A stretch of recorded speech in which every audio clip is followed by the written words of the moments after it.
Today on Locked on Rockies, one piece of news that we didn't talk about from Rockies Fest: the Rockies might not be done at it.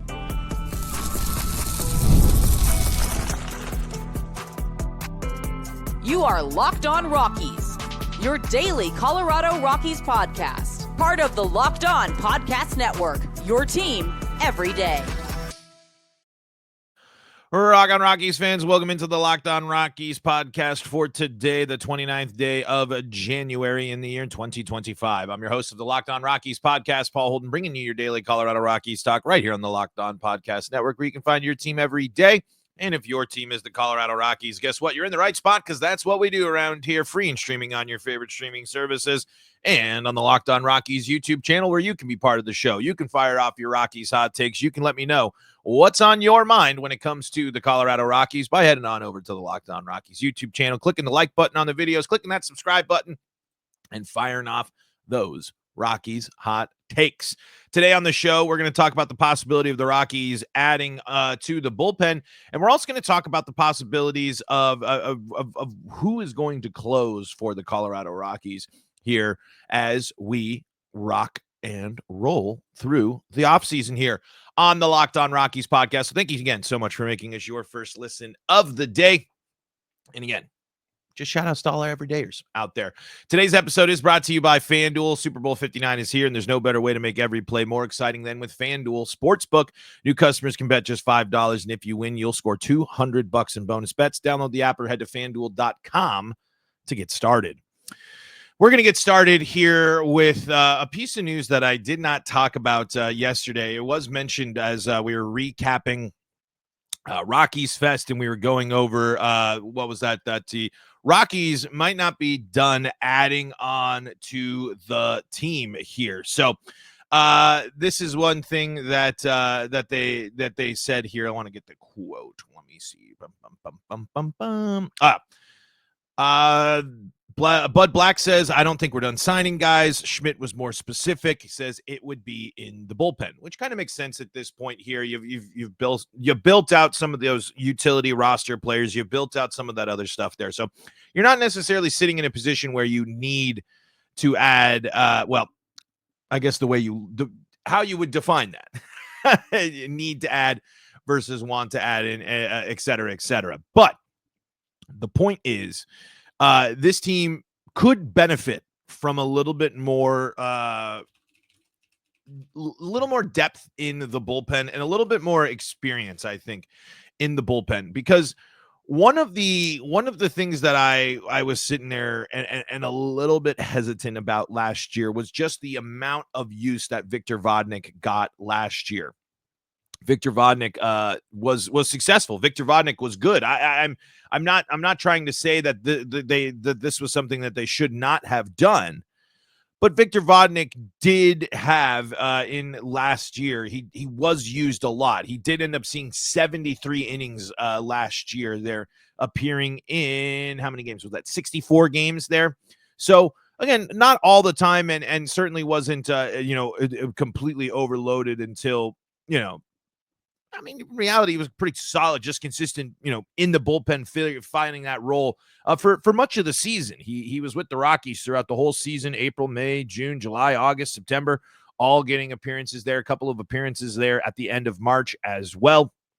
So it's not that I don't think that he won't be ready for this. It's just the Rockies had to turn to Victor Vodnik a lot. And in situations where, man, it would just be nice for the Rockies to be able to not face themselves in situations where they have to go to so many bullpen arms, so many guys back to back to back, so many guys getting involved in doing things that I just hope that we didn't overwork or overextend Victor Vodnik last year. That's why I do believe that when you are with this Rockies mindset of adding to the bullpen, it makes sense, because I really do think this team should be exploring the option of someone that can close ball games for them. Right now on the Rockies depth chart for pitching, not a single person, I guess, really jumps out immediately as the closer for the Rockies here. There's some obvious answers there with your Justin Lawrence's. Is Lucas Gilbreth going to be able to fly it in that role? What does Jake Bird look like next year? And of course, plenty of the young guys. Tyler Kinley is another name on that list too. But none of those guys are jumping out at me as closers. And unfortunately, I thought Justin Lawrence was going to be the guy. I thought Justin Lawrence was going to be someone that the Rockies were going to be able to look for and go after and get the job done. But it hasn't really panned out that way. It hasn't necessarily gone the way we were hoping for. I do think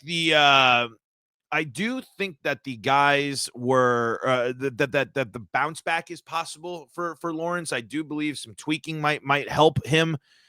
But unfortunately, we just saw in too many big situations last year with the Rockies not being able to turn to someone, not be able to turn to a guy to shut the door. So as much as I want the Rockies to just the Rockies bullpen was better when they went with the young guys. I want to see what Javihi and Criswell and others will do for them. But on the flip side, does that make you feel, does just going solely with the young guys in the bullpen, does just focusing on that, does that make you confident in this Rockies team and their ability to close ball games out, win ball games when the bullpen comes in and starts rolling? I think the jury's still out. I think a lot of those young guys, they got their sample size. They got a nice taste. They got to try at the major league level. But it's for me, as I preach time and time again, it's about that consistency. It's about the multiple reps. So I'm going to be really interested to see how this year goes for this bullpen when you consider that a lot of those guys that were just getting their first chances last year are going to be looked at as pieces for this bullpen, are going to be looked at as guys who are hoped to contribute to the team this coming year. I do think that there might be some room here, and there are some interesting free agents available for relief pitching. But I don't know if the Rockies necessarily are going to jump at some of these, or if the Rockies are going to be an option for these pitchers. Again, we know how hard it is to get pitchers, but when you're looking at the relief pitchers available, this is according to MLB.com's big free agent tracker going on. Are the Rockies going to go after a 40-year-old David Robertson, even though he had a good last year? Would they go after a 37-year-old Kenley Jansen? Both of these guys finishing, pretty solid seasons, nothing crazy. Would they reunite with the Carlos Estevez? Would Carlos Estevez even entertain that? I'm just kind of listing off some of the top by WAR available relief pitchers that are on this list. I think it's more likely that you see the Rockies dipping a little bit into the middle of this. And Purple Row actually went through and has a couple of interesting names we'll talk about in a sec. But again, it's the what do we see here with the teams? Like what do we see in this free agent pool that can come in and add while also not overspending, overcommitting? Right now, any deal, basically, I would say that any deal the Rockies are doing from here on out will probably be something with like a minor league deal, or something with a low amount of risk in terms of financial commitment, length, and stuff like that. Again, this is a Rockies team that has said that they're cutting payroll this year. So it's not something that the Rockies are going to be going out there and throwing millions and millions of dollars at. But there could be some interesting options there for some guys. There could be some interesting options to go after. And we're going to take a look at some of the interesting options for the Colorado Rockies and some of the other free agent options for the Rockies when it comes to the bullpen. Thanks to our friend at Purple Row. And just how much should the Rockies be focusing on this? Coming up in segment number 2 of today's episode of Locked On Rockies.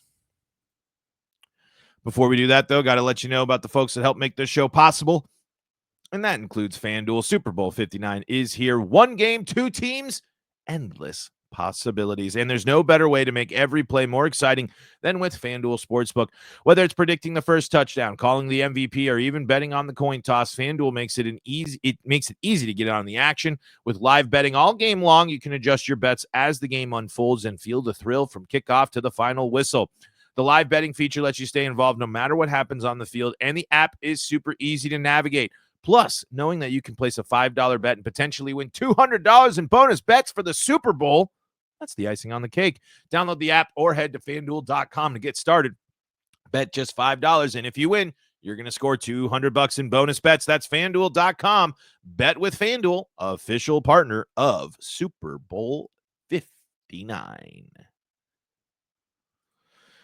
Locked On Rockies here for you, folks. Rocking and rolling on this Wednesday. We're talking bullpen today. We're talking confidence in the bullpen today. We're talking who's going to be added to the bullpen today. Before we dive more into that, I want to thank you again for making us your first listen of the day and give a shout outs to our friends at Locked On MLB. Go check out Sully for more baseball action from around the league, of course. Alrighty. We've been talking about the Rockies and the bullpen here, and just what types of moves make sense. And I think that these type of players that the Rockies listed here are interesting options for the Rockies. JT Carrigos, Dylan Tate, and Andrew Chafin there. And if you're curious about those guys and where they rank on that list we were talking about here, JT had a 34, finished last year with a 0.2 WAR there. Let's take a look here at Dylan Tate. Dylan Tate on this list. Let's just do a little. We'll just keep it easy. Dylan Tate finished with a 0.7. He's 31 years old. And then finally, Andrew Chafin there is 35.9 ERA there. And so what I'm taking away from these recommendations from Purple Row is that you don't expect the Rockies to be going after really any of these names that are top of the line or anything like that. Go for some of these guys that can just add some depth, add some length, and some guys that have been around for a bit that can give you what you need in the bullpen. Not someone that's going to be looking to relaunch their career, revitalize it. Just someone that's looking to come in, contribute, and be a dominant pitcher here. Let's take a look here at what Purple Row has to say from all these. Let's see. There's health concerns. I'm not as it'd be interesting here if any of these guys too panned out. As Purple Row points out, who's writing this piece here? Skylar Timmons. 3 free agent relievers the Rockies could consider. I'm talking about JT there. Yeah, this is what Skylar says. Last season with the Marlins and Mariners, he delivered a 2.23 ERA and 36 and a third innings. The righty owns a league average 23.3% career strikeout rate and 9.3% walk rate, but is also known for ground balls with a 50.3 career percent rate. He just turned 34 in December and was released by the Mariners at the start of the offseason. Due to his health concerns, he could likely be signed on a minor league contract or a relatively cheap one-year deal between $1.5 and $2 million. And should he stay healthy and productive, could be a nice trade chip. Yeah, I mean, you'll like some of those options as well. You like some of the numbers there. You like the strikeout rate. You like the walk rate. Biggest draw probably for the Rockies if they were to go after someone like him would be that ground ball rate. You know how much that the Rockies believe in and buy into hitting the ball on the ground or getting pitchers that hit the ball on the ground. I don't necessarily know if the Rockies would go this much on a risk, but it would be interesting to see if the Rockies would be able to turn around and sign one or two of these guys, turn them into some interesting trade chips, and then flip them at the deadline. Of course, as the Rockies have done so in the past. We've seen them be successful with some of that, with some of the similar types of moves before. Now, again, it's health concerns. It's, do they want to come and play at Coors Field? Will they play? How will it factor? Those questions are valid as well. But a 50% ground ball rate will certainly help you there. Dylan Tate here. Let's talk about Dylan Tate here. Unfortunately, injuries have set back the 30-year-old as a flexor strain wiped out his 2023 season, and he struggled upon his return in 2024, where he was tagged for a 4.59 ERA and 33 1/3 innings with the Orioles with a lesser strikeout and ground ball rate. He was picked up by the Blue Jays, but appeared in just 4 games, giving up 2 runs in 3 1/3 innings. He always had the makings of a back-end bullpen arm and had success in AAA this season with a 2.08 ERA and 21 2/3 innings. He was projected to earn $2 million in arbitration, so Rockies could look at him to get more of a bargain or minor league deal. This one doesn't excite me as much. This one, it's way too many injury concerns, way too many ups and downs, and another guy that I don't think is going to fit into what the Rockies are looking to do with their young guys and with those younger arms. This isn't a move. As much as this is a guy that is a vet, 30 years old, that has experience and has pitched in the league, certainly there's nothing that's jumping out of me about that profile that I'd really like to see. And I think that would make it, super interesting for the Rockies. But a huge 57.9% ground ball rate there. That's from 20 to 2022. It's just hard. Can we count on or even consider 20 to 22 now and coming into 2025 with injuries, with setbacks, with those type of things? It's just a question mark that I don't necessarily know if it's in the Rockies' best interest to go after. Now, this is a guy that I think would be interesting for Andrew Chafin here. He split time with the Tigers, and I'm reading from Skylar here. He split time with the Tigers and Rangers last season, posting a 3.16 ERA with a near 31% strikeout rate into late July before being traded to Texas at the deadline. He allowed a 4.19 ERA with the Rangers and saw his strikeout rate fall to 24%, while his walk percentage nearly doubled to an uncharacteristic 17.9% clip. Despite middling velocity, Chafin has still managed to find ways to miss bats, including on 15.4% of his pitches last season. The command comes and goes, but what makes Chafin even more valuable is his availability. Chafin has topped 50 innings in 7 of the last 8 seasons. His only injured list in the last 4 years was a 2-week stay in April 2022. This is the profile of a guy that I'd be more interested in. This is the profile of a guy that I think when you're looking at the state of the Rockies, that is the right type of guy. Experience, not knocking the doors off, but getting into a place where he can get comfortable, get confident, and help contribute there and not having to be leaned on so much as the guy or the number one guy within the bullpen. Skylar, though, points out something that's very important, and I think this is going to be the difference maker here and why the Rockies won't go this level. I don't see the Rockies paying this type of money. This would be a more significant investment for the Rockies. Chafin had a $6.5 million option declined by Texas and has signed 1-year deals valued at $6.25 million and $4.75 million in the last 2 winters. The Rockies could try to snag him somewhere between $3 to $6 million and look to flip him, much like they did Brad Hand in 2023. I just don't see the Rockies cracking open the book for this one. I just don't see the Rockies paying $4, $5, $6 million on a rental on someone that they're going to just go out and with the anticipation of flipping at the deadline. Maybe they will. Like we said, Brad Hand was mentioned in there, and the Rockies have done similar stuff in the past. But that's the ultimate conundrum as the Rockies are going to be filling out and figuring out if they are going to add to this bullpen. What are you really looking for? Because there's a lot of guys that can come into the system, come into the organization that could probably produce or give you close to the level of production that your young guys are going to give you.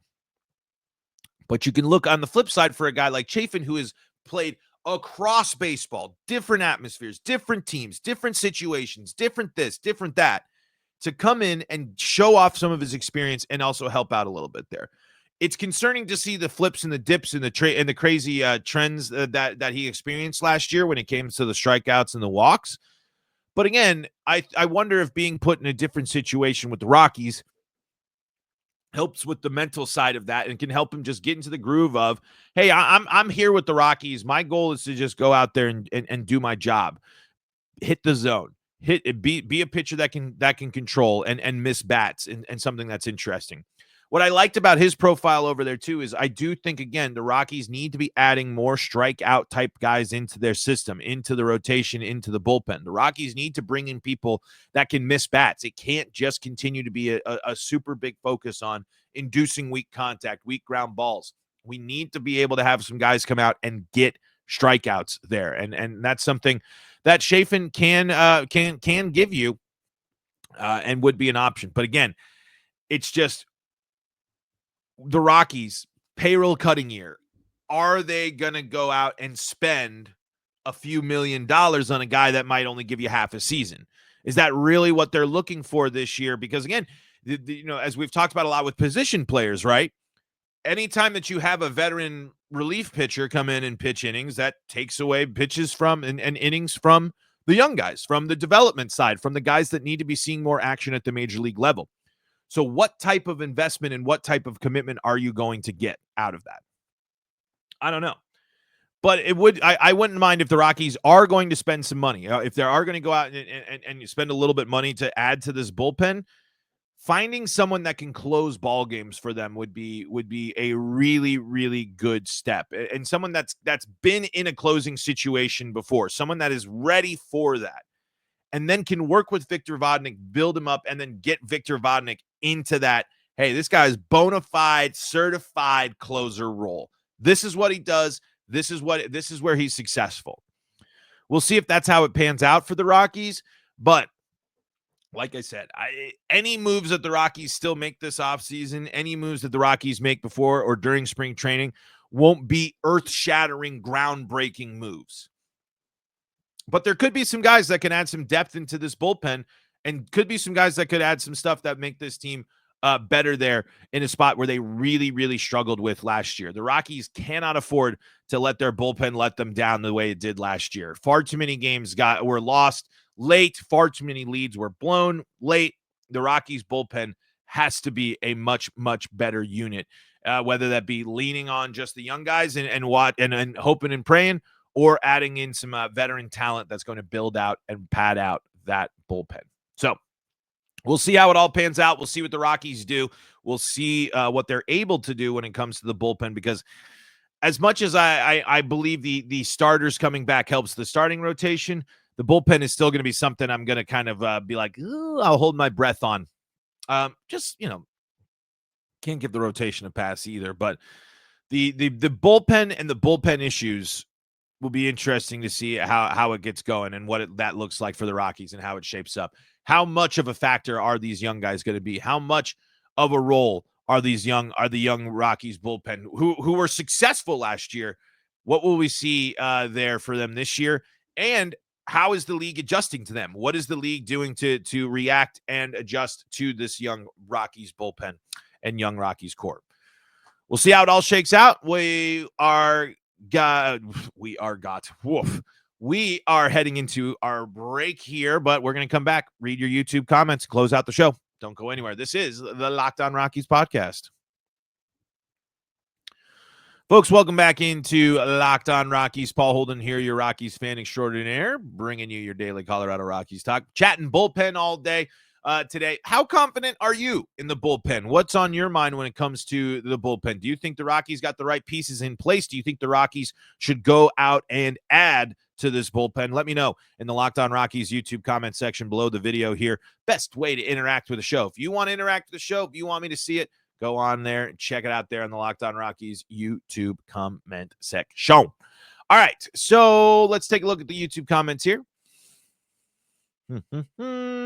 All righty here. Okay. Lux Ace says, I was at the Rockies Fan Fest on Saturday, and I brought this large wooden thing of Coors Field and carried it all around the Fan Fest and had the players sign it. Charlie was the first person to sign it, so I got to have a cool conversation with him. I ended up getting 21 autographs on it, including Tovar, McMahon, Amador, Veen, Chris Bryant, Feltner, Tolia, and Doyle. It was pretty cool to meet them and have them all sign it. I even ran into Dick Monfort. At the end, you said that you got something on Twitter about someone sending you a thing of Coors Field with a bunch of autographs. That was me. Hey, Lux Ace, I'm glad you got to go out there. I know that you're always tuning into the show. I know that must have been really cool. That's what I mean. It's again, these fan fests and stuff, you'd see some of the social media posts, you see some stuff, maybe you're just like, it's cheesy, it's this, it's that. Nah, man, this is an opportunity. You got to talk to Charlie Blackmon. You got to meet 20 Rockies players that day. That's cool. Even if it's just an autograph, even if it's just a handshake, it's like those type of fan events matter. And again, and Lux Ace also points this out in some comments talking to another Rockies fan who responded to him there. Being around Rockies fans. What's cool about Rockies Fest is it brings people who care about the Rockies, who are fans of the Rockies, together, and you get to be Rockies fans. You don't have to deal with outside noise. You don't have to deal with media pundits. You don't have to deal with that, all this stuff. It's the middle of January. Go have some fun with Rockies fans. Go see parts of Coors Field that you haven't seen before. Go buy something cool from the garage sale. Be a fan and enjoy it. I just think that's such a cool opportunity there, and I really think that's awesome for you, Lux Ace here. Jess here says, can the Rockies do what the Avs and Broncos did, bringing back early stars of this franchise like Helton or Walker as hitting coaches and other front office and positional or technique coaching? This team needs a whole makeover, starting with the Monforts selling the team. The Rockies have kind of done this. If you look in the minor league system that they got it, Todd Helton was brought into the team. Charlie Blackmon's brought into the team. Can they switch and necessarily come in as hitting coaches and change it? I don't think it translates like that. I don't think just because you're a great ball player makes you a great coach. And just because you're a great, and vice versa, and there's a lot of elements in things. I don't necessarily know if you can just embrace the old, the bass players and say, hey, here's what we do, here's how we can do it. Here's how we do it. Certainly they can help. I'm sure if you're a young Rockies player and throughout this, and if you're at spring training or whatever, and Charlie Blackmon comes over to you in the cage, or Todd Helton comes over to you at the cage and starts talking to you about hitting strategy, starts talking to you about approach, you're going to listen. It's just a matter of, will the Rockies bring them in official capacities? They certainly could. They certainly might and have in the past. But again, I don't know. I don't know what it would take for changes to come at the coaching level for the Colorado Rockies. They poor performance has not been has not resulted in the Rockies moving on from that. So, but it's interesting too, because it's like, you mentioned the Avs, and it's like Joe Sakic turning into a good, front office person, and Patrick Waugh being a coach. I mean, there's a lot of stuff there that kind of panned out there that I don't necessarily know the Rockies got the same type of legacy and the same type of talent and passionate people to be there, passionate players to go and do what Sakic is doing. But we'll see. But the Rockies hitting you over the head with old players and telling you that, hey, look at what we're doing, is certainly something that would be in their MO. Here's what Jim says. I totally get where you're coming from about the front office, but maybe Charlie will bring some positive things to the team. At least the players might feel that Charlie's someone worth doing their best for.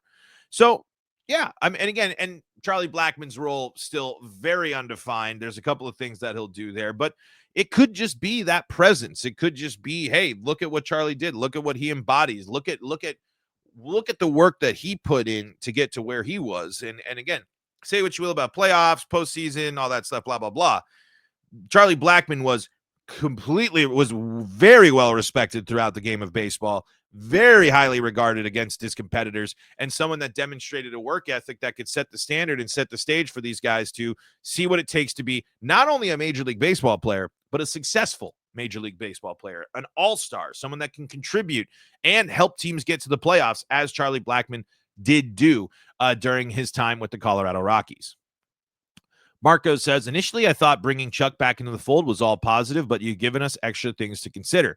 I definitely see how this could be same old Dick Monfort loyalty, but I still want to think that it's an overall positive. Chuck is an absolute fan favorite, and while I don't want it to be true, unfortunately the Monforts may be pulling a magician's misdirection trick with, see, look, a beloved Rocky over here, while they keep doing the same old stuff over there.